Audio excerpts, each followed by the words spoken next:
दोस्तों, इंस्टाग्राम पर एक लड़का और लड़की पिछले कुछ दिनों से बात कर रहे थे और अचानक ही एक दिन लड़का उस लड़की को फोन करता है और फोन करने के बाद उस लड़की से कहता है कि आज मैं तुमसे मिलना चाहता हूं और मिलकर तुमसे संबंध बनाना चाहता हूं। क्योंकि वो लड़की उस लड़के से बेइंतहा प्यार करती थी, इसलिए उस लड़के के बात को काटना ठीक नहीं लगा और लड़की भी मिलने के लिए तैयार हो गई।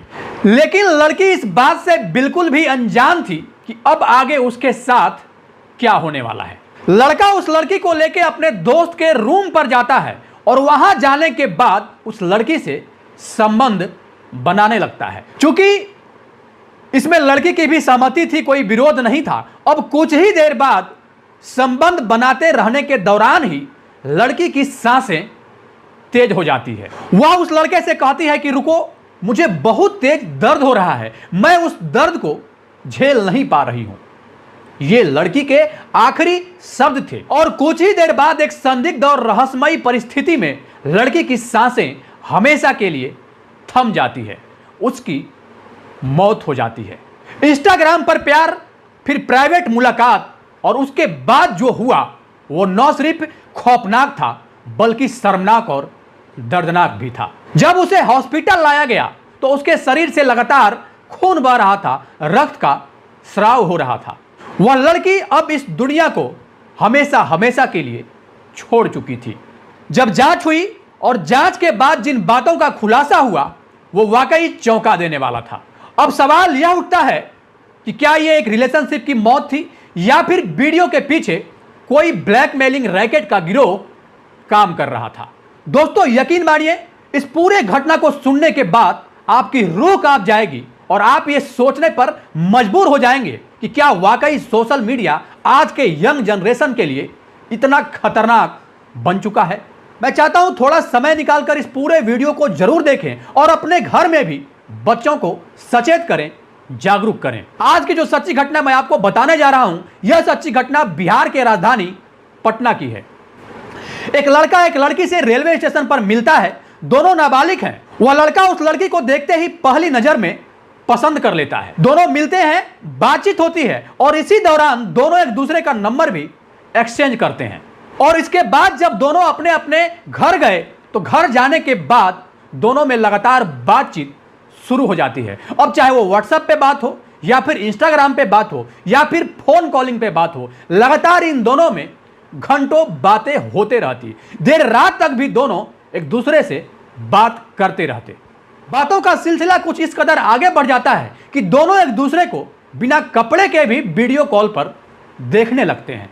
दरअसल वो लड़की 7वीं तक की पढ़ाई करने के बाद पढ़ाई छोड़ दी थी और पढ़ाई छोड़ देने के बाद वो घर पर ही रहती और घर का कामकाज करती थी।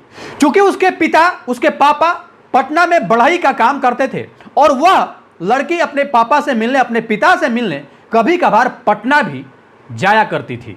और वह लड़का तथा कथित उसका बॉयफ्रेंड वह पटना में ही रहता था। अब कुछ दिन बाद वो लड़का उस लड़की से बातचीत करते करते धीरे धीरे अपनी पहुंच इतना बढ़ा लेता है कि वह डायरेक्ट उस लड़की से संबंध बनाने की अपनी इच्छा जाहिर कर देता है।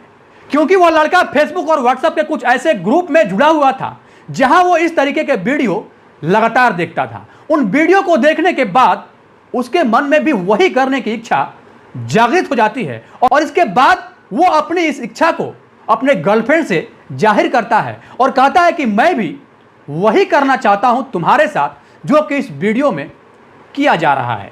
अब चूंकि वो उस लड़की को लगातार उसी अवस्था में वीडियो कॉल पर भी देखता था और कभी कभी तो ऐसा हो जाता कि वीडियो कॉल पर बिल्कुल निर्वस्त्र अवस्था में वैसे ही सो जाते। अब कुछ इस तरीके का माहौल बन चुका था और वो लड़का उस लड़की के साथ संबंध बनाने की अपनी इच्छा प्रकट करता है और वो लड़की भी बड़े ही आसानी से तैयार हो जाती है। वो लड़की कहती है मन तो मेरा भी कर रहा है और अंततः जब दोनों की सहमति बन गई तब दोनों पूरी तरीके से एक दूसरे के साथ मिलकर संबंध बनाने के लिए पूरी तरीके से तैयार थे। क्योंकि वो उम्र के उस पड़ाव पर थे जिस उम्र में शरीर में हार्मोन बदलाव हो रहे होते हैं और उसी बदलाव का असर दोनों के तन मन पर पूरी तरीके से सवार हो गया था। दोनों की सहमति बन गई तब एक दिन और समय तय होता है। वह लड़का अपने एक दोस्त जो कि पटना के जकनपुरा स्थित एक लॉज में रहकर पढ़ाई करता था, उसको फ़ोन करता है और फ़ोन करने के बाद कहता है कि दोस्त, मैं अपनी गर्लफ्रेंड को लेके तुम्हारे लॉज पे आ रहा हूं। मैं चाहता हूं कि थोड़े देर के लिए तुम अपने कमरे से बाहर चले जाओ, क्योंकि हम अपना प्राइवेट पल अपने गर्लफ्रेंड के साथ उसी कमरे के अंदर व्यतीत करना चाहते हैं। जो उसका दोस्त था वह भी तैयार हो जाता है और इसके बाद कहता है कि कोई बात नहीं, कोई परेशानी नहीं है, तुम्हारी अगर इच्छा है, तुम्हें जब आना है तुम बिल्कुल निश्चिंत होकर इस लॉज में आ सकते हो और आने के बाद अपने गर्लफ्रेंड के साथ प्राइवेट पल व्यतीत कर सकते हो, मुझे इससे कोई आपत्ति नहीं है। अब जब वो लड़की अपने घर से निकलती है तब उसके दादा पूछते हैं, बेटी कहाँ जा रही हो तुम, और वो भी अचानक से। तब वो लड़की कहती है कि मैं पापा से मिलने पटना जा रही हूँ, क्योंकि जो उसके पापा थे, उसके जो पिता थे, वो पटना में ही बढ़ई का काम करते थे। अब वो लड़की ट्रेन पकड़ के वहां से सीधा रवाना होती है और पटना जंक्शन पहुंच जाती है और वहां पे आने के बाद अपने बॉयफ्रेंड को कॉल करती है और कॉल करने के बाद अपने बॉयफ्रेंड का इंतजार करने लगती है। अब कुछ समय बाद उसका बॉयफ्रेंड पटना जंक्शन पहुंचता है और पहुंचने के बाद अपनी गर्लफ्रेंड को वहां से पिक करता है और पिक करने के बाद उसे जकनपुरा स्थित उस लॉज में लेकर जाता है, जिस लॉज में रुकने की बात कही गई थी। चूंकि उसके दोस्त ने उस लॉज के कमरे की चाबी उसे पहले ही दे रखी थी, उस चाबी से उस कमरे को खोलता है और अपनी गर्लफ्रेंड के साथ उस कमरे में एंटर कर जाता है। अब जैसे ही वो लड़का अपनी गर्लफ्रेंड को लेकर अंदर जाता है, उसका जो दोस्त था वह उस कमरे से बाहर निकल जाता है।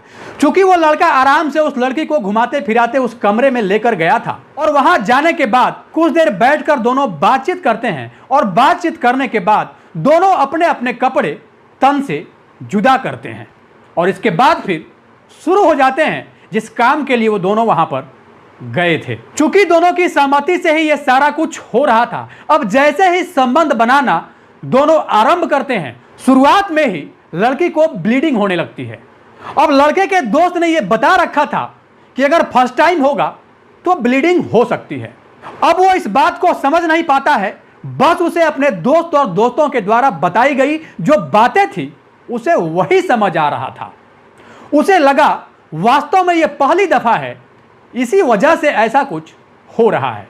अब कुछ देर तक यही घटनाक्रम चलता रहा और लड़का लगातार बिना रुके करता रहा, लेकिन अब लड़के की सांसें फूलने लगती है। लेकिन लड़के को अभी भी इस बात का अंदाजा नहीं था कि वो जो भी कुछ कर रहा है उसके बाद उसकी जिंदगी पूरी तरीके से बर्बाद होने वाली है, और न ही उसे इस बात का भी अंदाजा था कि अगले ही क्षण लड़की अब मौत के मुंह में चली जाएगी। उसे तो महज ये सब बस एक एंजॉय लग रहा था। कुछ ही देर बाद अब वो बेहोश हो जाती है और बेहोशी की हालत में अब रक्त का स्राव पहले से भी और ज्यादा तेज हो जाता है। लड़का समझ नहीं पा रहा था कि आखिरकार हो क्या रहा है। उस कमरे में कुछ दवा पड़ी हुई थी, यह दवा उस लड़की को देने की कोशिश करता है, लेकिन ये दोनों मिलकर भी जब मामले को नहीं संभाल पाते हैं तब वो पास के एक नर्सिंग होम में उस लड़की को लेकर जाता है। इतने देर बीत जाने के बाद भी प्राइवेट पार्ट से ब्लीडिंग रुकने का नाम ही नहीं ले रहा था। नर्सिंग होम वाले भी जवाब दे देते हैं और वहां से उसे पीएमसीएच के लिए रेफर कर देते हैं। अब जैसे ही उस नर्सिंग होम से उसे लेकर वह पीएमसीएच के लिए वह लड़का निकलता है, वह निकलते ही उस लड़की के मोबाइल से ही उसके परिजनों को फोन करता है और फोन करने के बाद कहता है कि आपके बेटे की तबीयत बहुत ज़्यादा खराब है, हम उसे लेकर पीएमसीएच जा रहे हैं। अब जैसे ही वह पीएमसीएच पहुंचता है, पीएमसीएच पहुंचने के बाद डॉक्टर उसे देखते हैं और देखने के बाद कहते हैं कि लड़की तो पहले ही खत्म हो चुकी है। अब इतना सुनते ही वो लड़का बिल्कुल अपना होश खो देता है और जो उसका दोस्त था वह भी डर के साए में जी रहा था। अब चूंकि यह मामला पुलिस का बन चुका था और दोनों इस पूरे मामले में बुरी तरीके से फंस चुके थे। पुलिस तक मामला पहुंचते ही लड़का तो गिरफ्तार हो जाता है, लेकिन उसका दोस्त भाग जाता है। अब पुलिस इस मामले को लेकर जांच पड़ताल करती है और जांच पड़ताल करने के बाद संबंधित धाराओं में उस लड़के और लड़के के दोस्त के विरुद्ध पॉक्सो एक्ट के तहत मुकदमा दर्ज होता है और मुकदमा दर्ज होने के बाद उस लड़के की गिरफ्तारी होती है और गिरफ्तारी होने के बाद उसे जेल भेज दिया जाता है। और दूसरी ओर पोस्टमार्टम के बाद उस लड़की के शव को घर वालों को सौंप दिया जाता है। अब उस लड़की के दादाजी सहित घर के जितने भी पारिवारिक सदस्य थे सब लोग पटना पहुंचते हैं और वहां जैसे ही उस अवस्था में अपनी बेटी को घर वाले देखते हैं, फपक फपक कर रोने लगते हैं। उस लड़की के दादाजी उसके शव से लिपट कर रो रहे थे और रोते हुए बिलख बिलख कर ये कह रहे थे कि मैंने तुमसे पूछा था ना कि तुम कहाँ जा रही हो, लेकिन तुम झूठ बोलकर घर से निकली और तुम्हारे साथ यह सब कुछ हो गया। अगर तुम वहां नहीं जाती तो आज तुम जीवित होती। हालांकि पुलिस इस पूरे मामले को लेकर अलग अलग एंगल से जांच कर रही है। लॉज के मालिक को भी शक के दायरे में रखकर उससे भी गहन पूछताछ हो रही है। हालांकि कयास यह भी लगाया जा रहा है कि उस लड़की के साथ कहीं अप्राकृतिक रूप से संबंध बनाने की कोशिश तो नहीं की गई थी, या फिर उसके बॉयफ्रेंड के साथ साथ कुछ अन्य लड़के भी इस कृत्य में कहीं इन्वॉल्व तो नहीं थे। कहीं लड़की के किसी आपत्तिजनक वीडियो के बेस पर उसे ब्लैकमेल तो नहीं किया जा रहा था।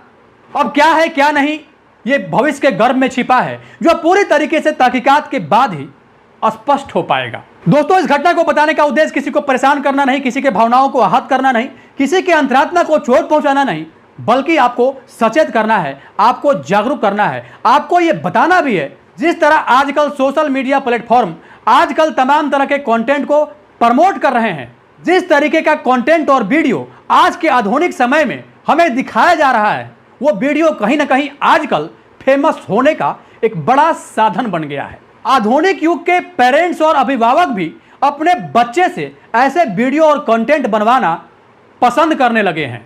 वो भी सोचते हैं मेरी बच्ची, मेरी बेटी या फिर मेरा बेटा वायरल हो रहा है, लेकिन वास्तव में उस वीडियो का प्रभाव उस बच्चे के दिलो दिमाग पर क्या असर छोड़ेगा, उस बात पे पेरेंट्स और अभिभावक कभी गौर नहीं करते हैं। वह बस पैसे के चक्कर में फंसे रह जाते हैं, जो उस वीडियो से, जिस कंटेंट से उन्हें मिल रहा होता है। बाकी इस पूरे घटनाक्रम को लेकर आप क्या सोचते हैं? क्या भारत में 18 साल या 18 साल से कम उम्र के बच्चों को मोबाइल देना वैध है या फिर अवैध है? अपनी राय निष्पक्षता के साथ कमेंट बॉक्स में जरूर दें। सावधान रहें, सुरक्षित रहें, अपना ख्याल रखें। जय हिंद, जय भारत।